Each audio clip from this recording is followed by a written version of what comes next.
राजस्थान में उप विधानसभा चुनाव को लेकर चुनाव आयोग की ओर से तारीखों का ऐलान कर दिया गया है। 5 दिसंबर को चूरू की सरदार शहर विधानसभा सीट से वोट डाले जाएंगे और वहीं 8 दिसंबर को परिणाम आएंगे। कांग्रेस और बीजेपी के लिए यह चुनाव बेहद महत्वपूर्ण है। वहीं राष्ट्रीय लोकतांत्रिक पार्टी के लिए भी ये चुनाव बहुत महत्वपूर्ण है, क्योंकि जिस तरीके से अगले साल राजस्थान के अंदर विधानसभा चुनाव है, उससे पहले इस चुनाव के परिणाम कहीं ना कहीं दोनों पार्टियों को इफेक्ट करेंगे। लिहाजा बीजेपी और कांग्रेस दोनों पार्टियों ने अब इस सीट को लेकर, अपने चुनाव प्रचार को लेकर जितनी भी रणनीति है वो बना दी गई है। दरअसल कांग्रेस ये मानती है कि इससे पहले जितने बार भी उपचुनाव हुए हैं, जहां पर जो भी परिवार के लोग या रिश्तेदारों को टिकट देकर कांग्रेस ने आप देखिए कि 7 में से 5 सीटें जीती है। लिहाजा कांग्रेस इस सीट पर भंवर लाल शर्मा के बेटे अनिल शर्मा को टिकट देने की तैयारी कर रही है, इस तरीके की खबर आ रही है। वहीं दूसरा नाम जो वहां की नगर पालिका के अध्यक्ष है, उनका भी चल रहा है।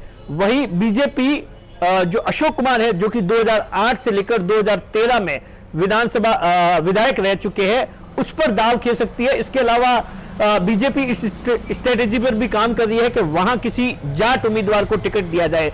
दरअसल वहां का गणित जो बताता है वो ये बताता है, वहां पर जाटों की वोटों की संख्या बहुत ज्यादा है और उसके बाद ब्राह्मण और उसके बाद में दलित और मुस्लिम, तो इस तरीके का कुछ कॉम्बिनेशन है। लेकिन कांग्रेस इस बात को लेकर लगभग तय माना जा रहा है कि वहां पर जो स्वर्गीय भंवर लाल शर्मा है, उनके बेटे को टिकट देगी, क्योंकि इससे पहले भी कांग्रेस ने चाहे कहीं पर भी, जहां पर भी भंवर लाल मेघवाल के बेटे को टिकट दिया और उसके अलावा भी जहां पर भी उपचुनाव हुए वहां पर बेटे को टिकट दिया, और जो सिंपैथी लहर होती है उसी के बहाने चुनाव को जीता गया है।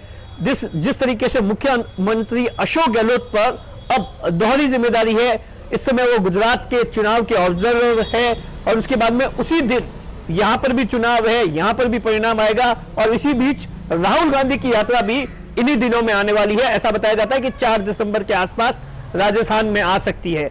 दरअसल लेकिन सबसे बड़ा दिलचस्प बात यह है, इस चुनाव के अंदर बीजेपी में जितने भी जो पिछले 4 सालों में उपचुनाव हुए, वहां पर बीजेपी के लिए सबसे बड़ी मुश्किलें पैदा की है राष्ट्रीय लोकतांत्रिक पार्टी हनुमान बेनीवाल की पार्टी ने, और उसी की वजह से कहीं पर दूसरे नंबर की जगह तीसरे नंबर पर बीजेपी को आना पड़ा है।